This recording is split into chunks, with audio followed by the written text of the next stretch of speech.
Generation of computer. तो हमारे generation of computer को 5 कैटेगरी में डिवाइड किया गया है, जिसमें पहला आता है फर्स्ट जनरेशन, दूसरा में सेकेंड जनरेशन, तीसरा में थर्ड जनरेशन, फोर्थ में fourth generation and five generation, fifth generation computer use होते हैं। तो आज हम शुरुआत करते हैं फर्स्ट जनरेशन ऑफ कंप्यूटर से। First generation of computers was developed around 1940 to 1956। तो अब हम इसके मेन डिस्क्रिप्शन में जाते हैं। मेन इलेक्ट्रॉनिक कंपोनेंट्स आर और CPU, vacuum tubes। A vacuum tube is a device to control the flow of electric current using a vacuums in a sealed containers, which usually takes the form of a glass tubes, hence the name vacuum tubes. It contains positives and negatives electrode. A grid between the electrodes control the flow of electricity। तो इसका first generation computer का main component है vacuum tubes. ये vacuum tubes main component है, आपके लिए आसान बना देता हूँ। ओके, वैक्यूम ट्यूब्स इसके फर्स्ट जनरेशन का मेन फीचर ही इसका वैक्यूम ट्यूब्स है। ओके, इसके फीचर्स की बात करें तो it use vacuum tubes as a main electronic components. ये पहला फीचर्स है इसमें। Vacuum tubes were use as a main electronic components first generation computer में। It use lots of electricity and generate large amount of it. तो first generation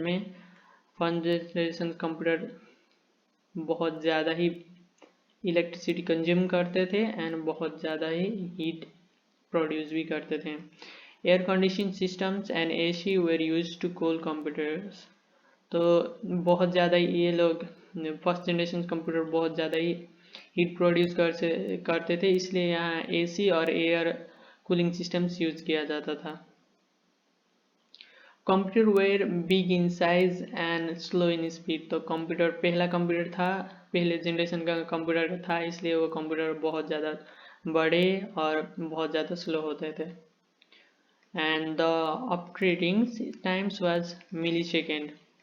तो इसका operating times millisecond में था। Machine level language are use for programming. तो ये अभी हमारे फोर्थ जनरेशन कंप्यूटर में है। अभी हमारे high level fourth generation language या हाई लेवल लैंग्वेज यूज होते हैं, लेकिन पहले के ज़माने में फर्स्ट जनरेशन के ज़माने में मशीन लैंग्वेज यूज होता है था। और इसके एग्जांपल के लिए ENIAC, EDVAC, UNIVAC, IBM 701 and IBM 650 इसका एग्जांपल है।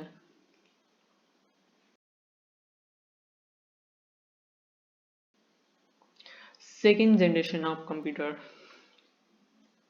मेन इलेक्ट्रॉनिक कंप्यूटर और मेमोरी और CPU इसका ट्रांजिस्टर था। ओके, ट्रांजिस्टर था। और transistor is a device that has 3 terminals that regulate current of voltage flow and act as a switch or gate for electronic signals. They are semiconductor made of silicon and also known as silicon chips. One transistor can do the task of thousands vacuum tubes made by John Borlin, Williams B. Shockley and Walter Brittain in 1947 AD। तो basically second generation का computer में main component transistors था और एक transistor 1000 vacuum tubes के बराबर होता था। इसलिए बेसिकली इसके बाद तो साइज काटना तब बनता ही है। तो हम इसके ज़्यादा देर ना करते हुए फीचर्स के बारे में जान लेते हैं। It used transistors as a main electronic component। तो कंप्यूटर का मेन कंपोनेंट के लिए यूज होता है था transistors. Okay, transistors used as the main components, and it use less electricity and generate less heat. तो पहले जनरेशन के तुलना में ये लेस इलेक्ट्रिसिटी कंज्यूम करता था एंड ये लेस इलेक्ट्रिसिटी हीट भी प्रोड्यूस करता था and they very small faster more reliable and accurate then the first generation computer. तो एडवांस था इसलिए वो स्मॉल था, फास्टर था, मोर रिलायबल था and accurate then the first generation computer.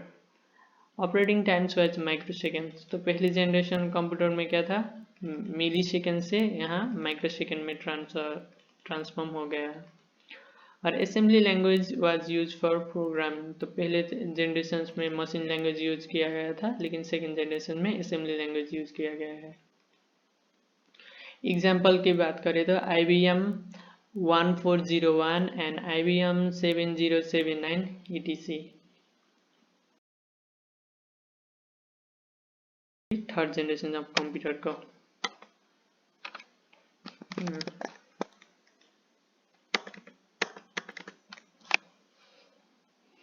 Third generation of computer, इसका इन्वेंशन 1964 से to 1970 तक हुआ था. और मेन इलेक्ट्रॉनिक कंपोनेंट और मेमोरी और CPU इसका IC था, जिसे हम इंटीग्रेटेड सर्किट कहते हैं. And IC also called the large scale integration LSI. It is a device which contains 100 to millions of transistors and capacitors and logic gates for switching electronic signals, and it is made by Jack Kelvin in 1958 AD. तो IC integrated circuit, इसे हम large scale integration भी कहते हैं. और एक IC में 100 to millions of transistors and capacitors present होते हैं. तो अब थर्ड जनरेशन ऑफ कंप्यूटर के फीचर्स की बात करें तो use IC electronic circuit as main electronic components. तो थर्ड जनरेशन कंप्यूटर में IC integrated circuit main electronic component के में रूप में यूज किया करता था. तो इसकी use less electricity and heat. Computer में लेस इलेक्ट्रिसिटी कंज्यूम करता था और लेस हीट भी प्रोड्यूस करता था.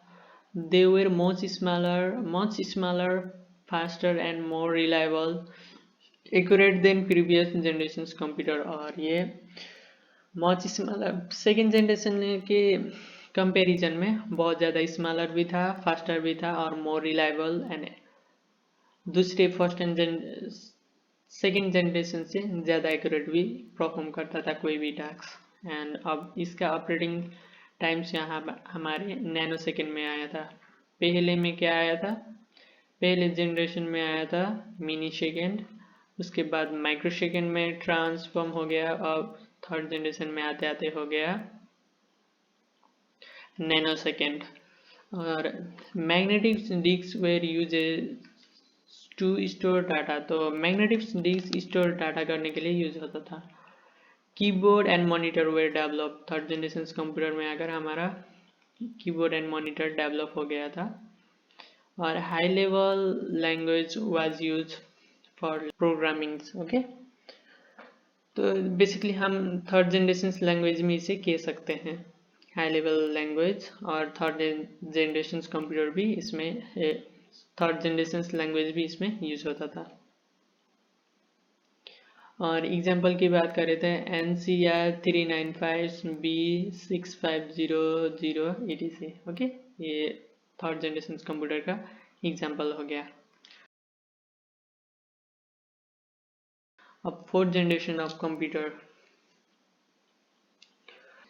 फोर्थ जनरेशन ऑफ कंप्यूटर्स में 1971 टू अब तक हमारे अभी 2022 चल रहा है. अभी भी हमारा 4th जनरेशन ही कंप्यूटर है, हम बेसिकली स्टक हो गए हैं इसी में। तो मेन कंपोनेंट्स के और मेमोरी और सीपीयू के मेन कंपोनेंट्स के में रूप में माइक्रो प्रोसेसर यूज होता है। Microprocessor is very large scale integrations. VLSI is a CPU of 4th generation computer made of silicon chips with content billions of transistors and capacitors and logic gates for switching electronic signals, and it is made by Intel company in 1971 AD। तो इसमें 4th generation computer में silicon chips use होते हैं billions of, जिसमें contain करते हैं billions of transistors and capacitors. Okay, और 4th generation पहली बार इंटेल कंपनी ने बनाया था in the date of 1971 AD. तो हमारी 4th जनरेशन कंप्यूटर का फीचर्स जान लेते हैं।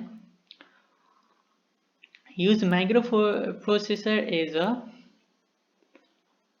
Electronic component. तो इसमें microprocessor electronic main components के रूप में यूज किया गया है, और use less electricity and generate less heat. तो लेस इलेक्ट्रिसिटी भी यूज करता है और हीट भी लेस प्रोड्यूस करता है, और they are much faster, more reliable, accurate and portables than previous computer. Okay, ये बहुत फर्स्ट सेकेंड थर्ड कंप्यूटर की तुलना में कंपैरिजन में बहुत ज़्यादा small, fast, more reliable, accurate and portable device हैं। और the operating time is picosecond. तो 3rd जनरेशन कंप्यूटर में नैनो सेकेंड था, तो 4th जनरेशन कंप्यूटर में पिको सेकेंड होता है। Okay, and magnetic disk, optical disk are use to store data. और 4th जनरेशन कंप्यूटर में magnetic disk and optical disk store data करने के लिए यूज होता है। And mouse and CGI based operating systems develop. CGI means graphical user interface. Okay, जिसमें हमारे different icon category करते हैं, जिसमें हम डिफरेंट कलर को देखते हैं, उसे हम CGI कहते हैं। और हाई लेवल लैंग्वेज और 4th generation language 4GL are use for programming. इसमें हाई लेवल लैंग्वेज और 4th जनरेशन लैंग्वेज प्रोग्रामिंग के लिए यूज होते हैं। तो एग्जाम्पल के लिए ले दिए IBM, एप्पल, etc। ओके,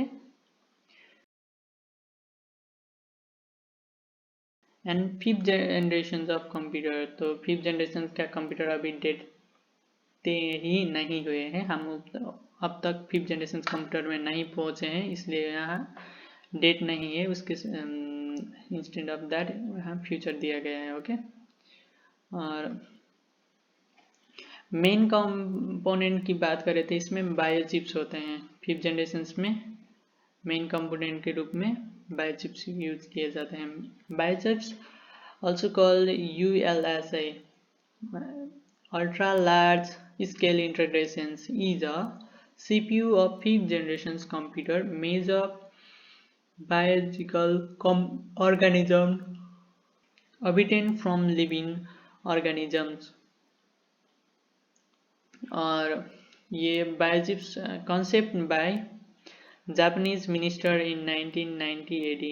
तो 5th जनरेशन में बायोचिप्स होता है, यूज होता है, और जिसे हम ultra large integration, scale integration भी कहते हैं। और 5th जनरेशन का पहला कॉन्सेप्ट जापानीज मिनिस्टर ने दिए थे, और जिसका डेट था 1990 AD। Okay, and 5th generation computer का फीचर्स, दे यूज बायोचिप्स और अल्ट्रा लार्ज स्केल। तो 5th जनरेशन में बायोचिप्स या ultra large scale integration use होते हैं, दे हैव आर्टिफिशियल इंटेलिजेंस, जिसका मतलब है कि दे खुद से ही डिसीजंस ले सकते हैं, दूसरे के इंस्ट्रक्शन की ज़रूरत नहीं पड़ता है। They will be able to understand natural language, तो हमें जो नेचुरल लैंग्वेज हम बोलते हैं उसे भी अंडरस्टैंड कर सकते हैं। 5th generation computer, they use gallium arsenide as memory device, तो इसमें मेमोरी डिवाइस के तौर पर गैलियम आर्सेनाइड यूज होते हैं। एंड ऑपरेटिंग टाइम्स इज फेमटोसेकेंड, तो इसका ड्यूरेशन होता है फेमटोसेकेंड। तो फेमटोसेकेंड को हम डिवाइड करने के लिए आप कंसेप्ट बता देता हूँ। 1/1 और उसके पीछे 15 जीरो सेकेंड्स होते हैं। ओके, ये आपको बेसिक कॉन्सेप्ट के लिए जानने के लिए। और 5th जनरेशन में बहुत ज़्यादा ही हाई स्पीड होता है, they were very fast. And IKBS intelligent knowledge based systems will be use. Okay, IKBS intelligence knowledge based systems भी 5th जनरेशन कंप्यूटर में यूज होते हैं। और high level and fourth generation language are use for programming, तो high level and fourth generation language भी 5th generation language में programming की तरह यूज किया जा सकता है। और एग्जाम्पल्स में हो गए रोबोटिक्स,